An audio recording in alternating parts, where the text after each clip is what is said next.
Takže čauky ľuďovia, čaute antivaxerovia, aj ľuďovia, aj trupíkov, všetky zdravím, čo ma volili, ma podporujú. Ja som chcel pozrieť všetky, ja som v Týnoncom nad Labom, máme tady novú kanceláriu, lebo som mluvil s kolegmi samozrejme, kde ja budem bývať, lebo mám strach z výšok, aj keď sme mali čapé hnízda a čapy tam snesli vajcia, tak ja som je nemohol vybírať, mám v závrate.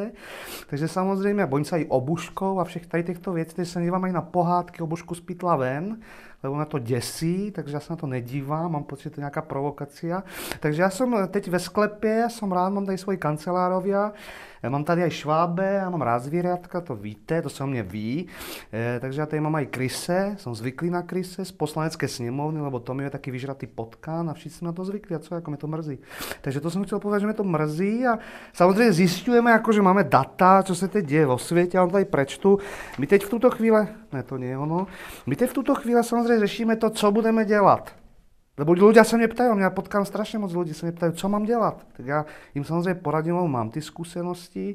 My sme zistili, že moje kurčiaca, ktoré mám prodávam v mojej farme, sú napíchané tak moc antibiotikmi, že keď si z toho uvaríte vývar, my sme to skúsili aj s Vivien, aj s Monikou, sme stali v úterý kurčiaci vývar a zistili sme sa probrali až ve stredu, takže sme rádi, sme stali dvoudenní karanténe a rýma na mňa nejde a slezli mi strupy, co mám na zádoch, takže ja si myslím, že moje kurčiaca umí riešiť vaše problémy a od toho jsem tady. No a co jako? Nechápu, čemu se jako smějete. Další věc, co si říkal Maro, tady mám Marka Prchala, který mi radí o té kamará, mají facebookové stránky. Ano, já teď samozřejmě řeším aj další věc, že já píšem knihe, lebo pro ty z vás, kteří nemají rádi tento audiovizuální obsah a raději čítají písmenka, nebo slepci, co si kupují struhadla, aby četli, tak samozřejmě pro ty z vás já píšem svoju knihe, to je moje tretia kniha, ta se jmenuje Môj fight a já tam zhrnem všechno, co se děje. A mi to samozřejmě mrzí. Já to udělám po vzoru té knihy od Charlieho Chaplina, nevím, si to četli, tak napsal knihu, tak já píšem podle něj a mě to samozřejmě mrzí a my o tom budeme mluvit, takže moje kniha bude v prodeji a já o tom samozřejmě teraz jednám a tak, no, takže co jako. No. A je to vrtěti psem celá ta situace. No. Takže ja tady mám další téma, ktoré mi píšete na mojej facebookové stránke a Instagrame. Mě to samozřejmě těší, že se ptáte a proto jsem tady. Takže tady další věc, ako to bude s vánočnými trhmi, pane premiére v demisi, to som ja, kdyby niekto nevedel, bo nevypadám jak Fiala, nejsem debil, aby som mal vouse.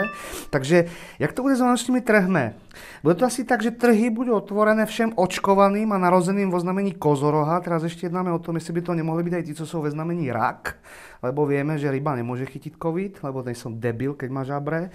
Takže samozrejme, to za týchto podmínok, samozrejme s 13-metrovým odstupom, takže keď sa bude prodávať punč na jednej strane a budete si chtít kúpiť ponožky na druhej strane, tak ste v hajzle, lebo si nekúpite nič. Chtěl som povedať, že všetci, kto budú chtít na vánočnom trhe, samozrejme, jak som povedal, za týchto podmínok musí mít hermatické boxy po vzoru pána prezidenta Zemliana. Ja som tady vyfotil pro úplne lobotome, keby nevedeli, čo to znamená. Prosím vás, toto je hermatický box. Áno, ne sekunde, my už ho dávame do výroby a ja všem tieto kunde, aj všem kundám a všetkým budu posílať tieto boxy a osobne vám ich doručím domov. Ja prijedem z dodávke s Markem Prchalom, ktorý ste nemá do čoho pichnúť, lebo opustila žena a my proste privezeme tieto boxe.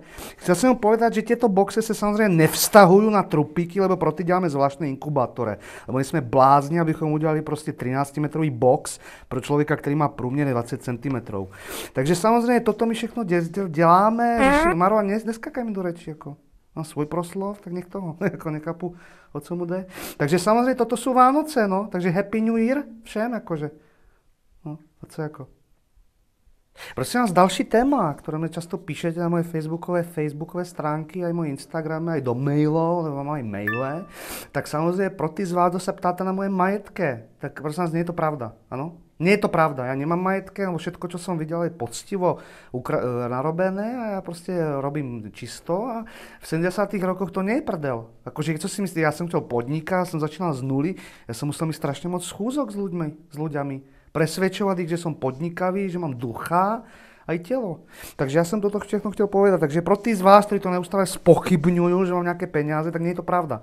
Prosím vás, ja som si nekúpil zámok vo Francii, to je nesmysl. Ja jsem si koupil standardný bungalov, to každý vidí, že to je zateplené slámou. My sme do toho pridávali po vzoru Karla IV. Vajca, lebo ich máme hodně teraz, keď naše čapy rodia vajca, tak to máte jedno čapie hneď vajco, to je ako 4 normálne kurčiacie, takže my sme do toho dali vajca, je to zateplené, to bungalov, je to 2+1, dole si dělám kuchyně, protože mám zatím jenom plynovar.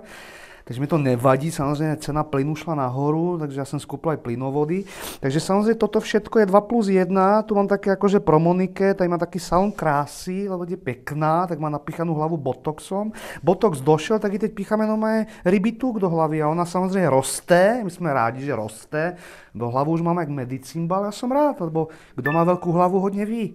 Takže to je prvá věc. Další věc, toto je můj další údajný zámok, to nie je zámok, toto je Mobilheim. Toto je Mobilheim, přátelé, toto nie sú stromy, to jsou moje kytké, klasické sedmikráske, které máme rádi.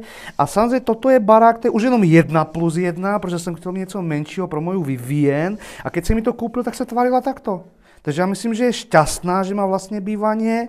Je to na ulici Prajská, myslím, někde, takže já jsem rád. Samozřejmě, že mám malé majetké. No. A nebudete mluvit o mojich dětoch a mojich majetkoch, keď o tom nič neviete. No. Jako nechápu, čemu se smejete. Maro, mám tam ještě něco, co mám povedat. Kunta. No tak normálně Monika řekla, že idem koupit noviny, že potřebuje vědět, co je ve světě, ať koupím prostě Mladú frontu, tak jsem to špatně pochopil a koupil jsem je celou.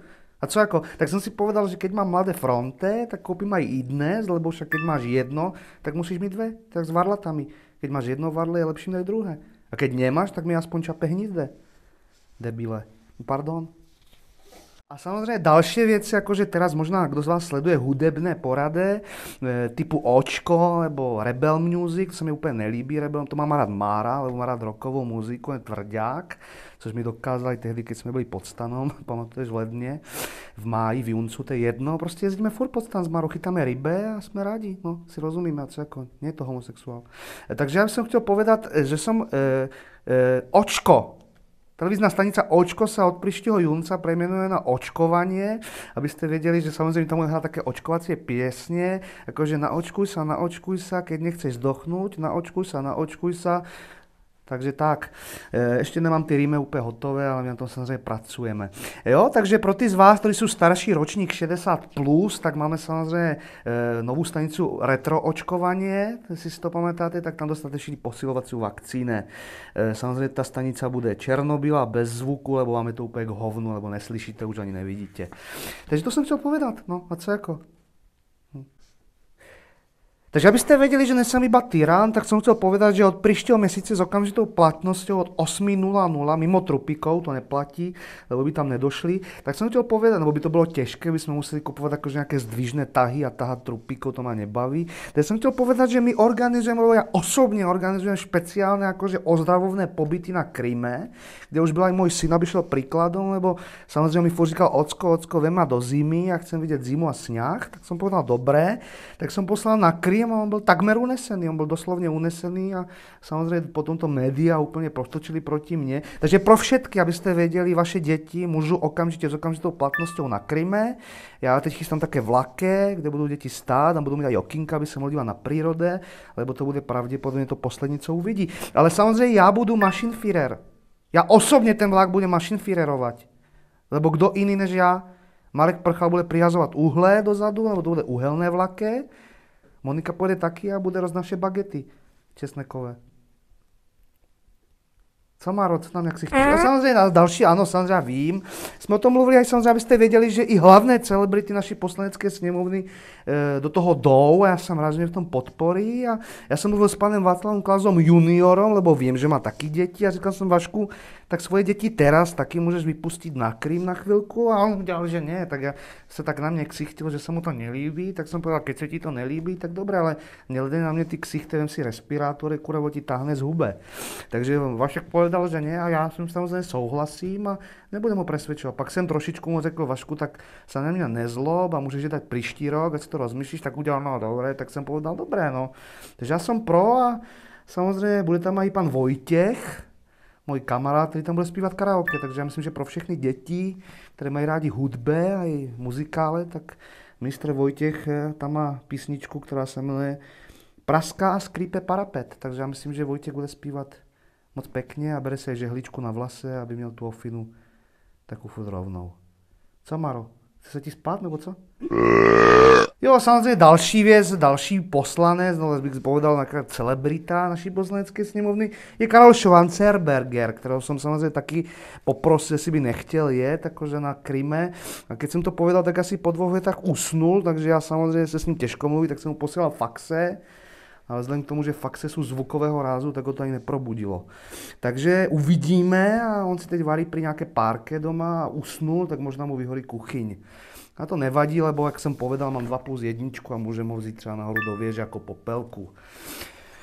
Takže tak a přátelé, vám děkuju, přeju vám všechny pěkné svátky, Vánoce, kapre vám dovezem, všetko bude a nezapomeňte si v IKEA kupovat samozřejmě hermetické boxy, ať nenakazíte ľudia. Zdraví vás aj moje dcera a zdraví vás aj moji kamarádi, ať sa darí. Čauky. Proč nejsi větší, proč nejsi větší, aspoň o pár centiáků.